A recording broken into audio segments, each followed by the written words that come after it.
So we have some big news in the challenge against the ATF's pistol brace rule. The Trump DOJ recently agreed to drop the Fifth Circuit pistol brace appeal that was going on, and that happened in the mock lawsuit, and that one impacted the pistol brace nationwide.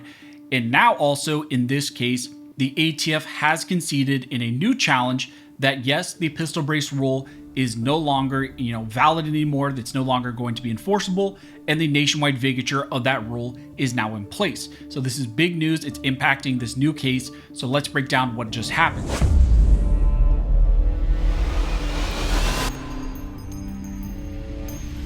Now, before we jump into this video, I want to bring your guys' attention to something that I now have available for you guys. In the last video, I mentioned that my legal course is now available.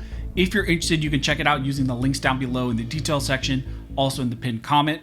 I know a lot of you got, a ton of value out of the free legal guide that we made available, and a lot of you were asking for more in-depth information, more content, more information to help you in these legal situations. So the legal course takes you through not just self-defense situations and the laws relating around self-defense, but a lot of other two-way topics. And then we have a lot available for you in the course. We have a bunch of modules. We also have a ton of templates available for you as well. And as I mentioned in the last video, this legal course is only going to be available for a limited time. It opened up yesterday, and it's going to be going until the end of Friday. So if you're interested, you can check that out using the links down below. The goal with this is just to really have a set amount of people in the course that I can pay attention to, give value to. So if that's something you're interested in, you can check that out using the links down below. And thank you guys again for all of your support. Now, as I mentioned in the intro, we have some important news in the battle against the ATF and their current restrictions on all braced pistols as SBRs. The Trump DOJ recently stipulated to the Fifth Circuit that they have essentially agreed with the plaintiffs in that case to drop the active appeal on pistol braces in that whole issue. Now, you may recall that there was a nationwide vacatur on the pistol brace rule that was issued by a lower court judge, Judge Reed O'Connor, and there were also a ton of different preliminary injunctions that were also going on that were protecting various companies and two-way organizations and their members. The nationwide vacatur of that pistol brace rule in the mock case was appealed to the Fifth Circuit, and that was appealed by the Biden administration because, of course, the Biden administration and the ATF under Biden were the ones that put in place the pistol brace rule. However, once the administration changed over and the Trump DOJ got control of this issue, they decided to settle and dissolve their appeals in the Fifth Circuit and a lot of these other cases as well. And now that decision by the DOJ to drop the mock appeal in that lawsuit has impacted another critical pistol brace challenge. And this is the first time that we've expressly got a statement from the ATF acknowledging that the pistol brace rule is done nationwide. In this Frack case, you have plaintiffs like Frack, which is a two-way organization, and then you also had SB Tactical, which is one of the largest manufacturers of pistol braces, and then also 25 states who were suing the ATF over the pistol brace rule. But now, in this case, they have decided to dissolve and drop the lawsuit because the ATF has acknowledged that the pistol brace rule is now invalid nationwide and they can no longer enforce it. This is great news, but we need to talk about what happens now going forward and what are the implications of this dismissal of the appeal. Now, you may recall that the ATF suffered a ton of losses in a variety of pistol brace cases. Not only did you have multiple preliminary injunctions that were issued against them in a variety of cases, but recently Judge Reed O'Connor issued a final merits decision in the mock lawsuit, striking down the rule completely on the final merits. Now, in his ruling, Judge O'Connor stated that at the conclusion of the majority's careful analysis, they held that the final rule is properly characterized as a legislative rule, and it's relatively straightforward that the final rule was not a logical outgrowth from the proposed rule. Therefore, the final rule must be set aside as unlawful or otherwise remanded for appropriate remediation. That decision was huge because it was the first final merits rule that we got striking down the pistol brace rule nationwide, and in response, you had the Biden ATF appeal that to the Fifth Circuit. There was a temporary abeyance in that case because the Trump DOJ was getting control of the case after the administration turned over. It was set to, I believe, go to oral arguments, but then essentially the Trump DOJ decided to settle that case with the plaintiffs. The Trump DOJ decided to pull that appeal and concede that the case is now done and that the ATF's pistol brace rule that was put in place by the prior administration by Biden is now done. Now, in that notice in the mock case, the Trump DOJ stated that, pursuant to the Federal Rule of Appellate Procedure 42B1, the parties hereby stipulate that the dismissal of this appeal with the parties to bear their own costs. So first and foremost, the notice there in the mock case indicated only that they were going to be dropping this appeal in the Fifth Circuit. So the question became what was going to happen with a lot of these other lawsuits.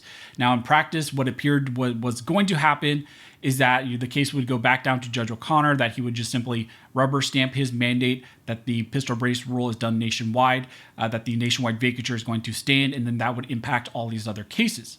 Now, there were still a lot of other lawsuits out there that are still going, some are still going, and that were really relying on what was going to happen in the mock challenge.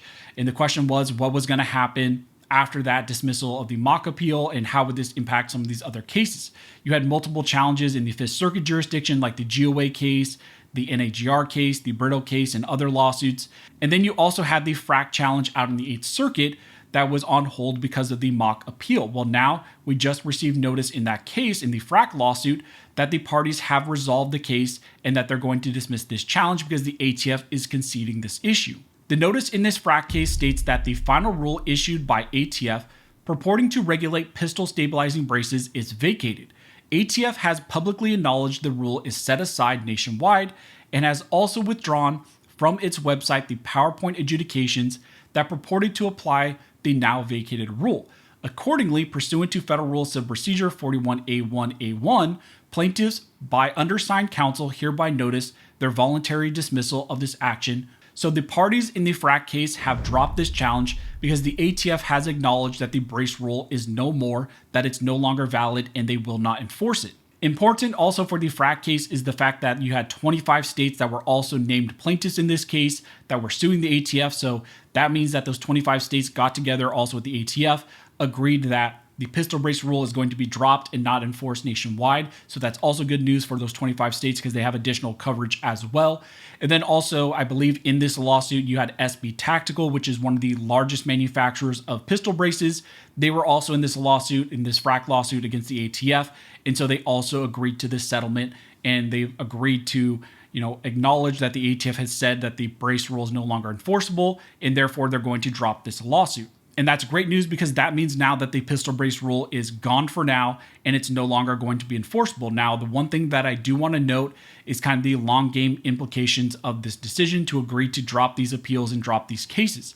By agreeing with the Trump DOJ to drop these cases, you get this kind of immediate win and you end the pistol brace rule right here and now. But also by doing this, you kind of lose the opportunity to get a larger win down the road to potentially stop something like this that would happen or maybe pop up with a new administration. Remember that the mock case was only ruled on by the district court judge, Judge Reed O'Connor. And if another anti-gun administration comes into office and they decide to take kind of another crack at a pistol brace rule and try to ban these items or restrict these as SBRs, the only precedent that you really have is kind of the district court ruling in mock. And that would only apply to this specific rule, maybe not a new rule that would take a similar form or maybe be changed a little bit.